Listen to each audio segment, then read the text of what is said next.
Bismillahirrahmanirrahim. Assalamu alaikum 5 class. It's your English teacher Miss Natasha here, and today we are going to complete unit number 4 and it's your lecture number 14, page number 34. You need to take your pencil in your hand. मैंने यहाँ पे कुछ words हैं आपके, उनको मैंने underline किया है रेड कलर से और साथ में मीनिंग बताती जाऊँगी और आपने क्या करना है इस लेक्चर में आपने वर्ड्स को नोट करना है नोटबुक्स में वर्ड्स मीनिंग को. So let's start with this paragraph. हमने यहाँ तक पढ़ा था कि जब भी आप अगली बार किसी भी शहद की मक्खी या शहद की मक्खियों का झुरमुट देखें रक्स करते हुए तो कोशिश करें और समझें कि इसके पीछे क्या पैगाम हो सकता है या क्या पैगाम है. यहाँ पे हमने ख़त्म किया था लेक्चर 13 में. आज 14 में यहाँ से स्टार्ट करने वाले हैं. तो शुरू करते हैं. Why do bees sting? शहद की मक्खियाँ डंक क्यों मारती हैं?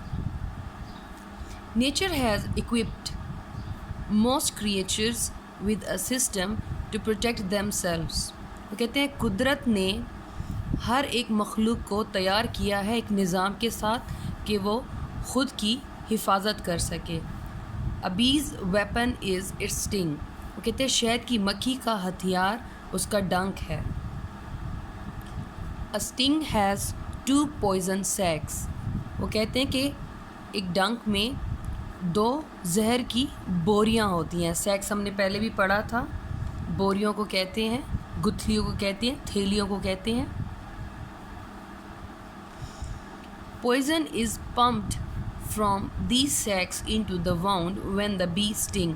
वो कहते हैं जब शहद की मक्खी काटती है, जब डंक मारती है तो वो कहते हैं जहर जो है इन्हीं थैलियों से इन्हीं बोरियों से खींचा जाता है और ज़ख़म में डाल दिया जाता है. The sting has small barbs. Barbs किसे कहते हैं? कांटे को. ठीक है, मैंने यहाँ पे लिखा है मीनिंग. कांटे को कहते हैं. तो कहते हैं कि ये जो छोटा सा डंक होता है ना, ये डंक होता है ये जो डंक होता है इस पर छोटे छोटे कांटे होते हैं. Once the bee pushes its sting into your skin.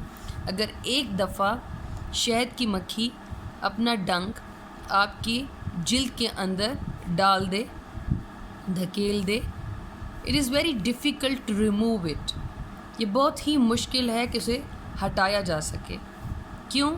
Due to these barbs. इन कांटों की वजह से.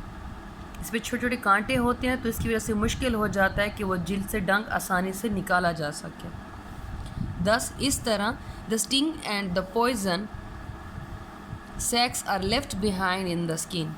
इस तरह से वो डंक और वो जहर की थैलियाँ, गुठलियाँ, बोरियाँ जिल्द के अंदर पीछे रह जाती हैं. The poison causes pain and swelling in the skin. वो जहर दर्द और सूजन जिल्द में पैदा कर देता है. उसकी वजह बनता है, सबब बनता है. दर्द की वजह बनता है, सूजन की वजह बनता है. आपने देखा होगा कि जब भी शहद की मक्खी या वैस्प येलो कलर का जो एक येलो कलर का आपने देखा होगा इंसेक्ट, भीड़ आपने देखा होगा कि जब वो काटता है तो फ़ौरन स्वेलिंग हो जाती है और वो हैंड बहुत ज़्यादा पेन करता है. तो शहद की मक्खी का भी ऐसा है, लेकिन शहद की मक्खी का जो दर्द है वो उसे सुनने में आया है बच्चों कि 2 से 3 गुना ज़्यादा होता है. ये जो येलो कलर का भीड़ होता है ना, ये उससे ज़्यादा पेनफुल होता है. और इसके बारे में एक और इंटरेस्टिंग बात भी है. वो क्या है? The poor bee dies shortly after it loses its sting.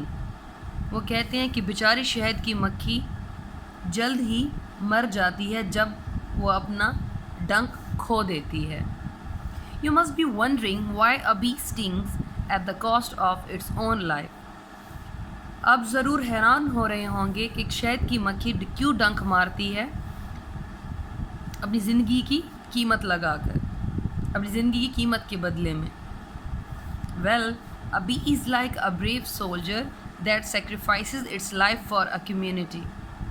وہ کہتے ہیں کہ دیکھا جائے کہ شہد کی مکھی ایک بہادر سپاہی کی طرح ہے جو کہ قربانی دیتا ہے اپنی زندگی کی، اپنے لوگوں کے لیے، آبادی کے لیے، اپنے گروہ کے لیے. In every beehive there are some bees that performs the guard duty. وہ کہتے ہیں ہر ایک شہد کی مکھی کے چھتے میں وہاں پہ کچھ ایسی شہد کی مکھیاں ہوتی ہیں جو کہ پاسبان کی ذمہ داری ادا کرتے ہیں. پاسبان بچوں کسے کہتے ہیں؟ نگہبان کو، حفاظت کرنے والے کو. If you go too close to a beehive, اگر آپ شہد کی مکھی کے چھتے کے زیادہ نزدیک چلے جائیں، the guard bees immediately، اسے immediately نہیں پڑھنا، ڈی کی آواز ڈیٹ جو ہے وہ جیٹ میں آواز نکال رہا ہے. immediately alert the whole hive. تو وہ جو نگہبان شہد کی مکھیاں ہوتی ہیں، حفاظت کرنے والی شہد کی مکھیاں ہوتی ہیں، وہ فوری طور پر ہوشیار کر دیتے ہیں پورے چھتے کو. They start spreading a smell. وہ ایک بو پھیلانا شروع کر دیتے ہیں. That makes them aggressive. جو انہیں بہت ہی غضبناک بنا دیتی ہے یا ان میں غصہ بھر دیتی ہے. اگریسو غصے کو کہتے ہیں. And they attack the enemy. اور وہ دشمن پر حملہ کرتے ہیں.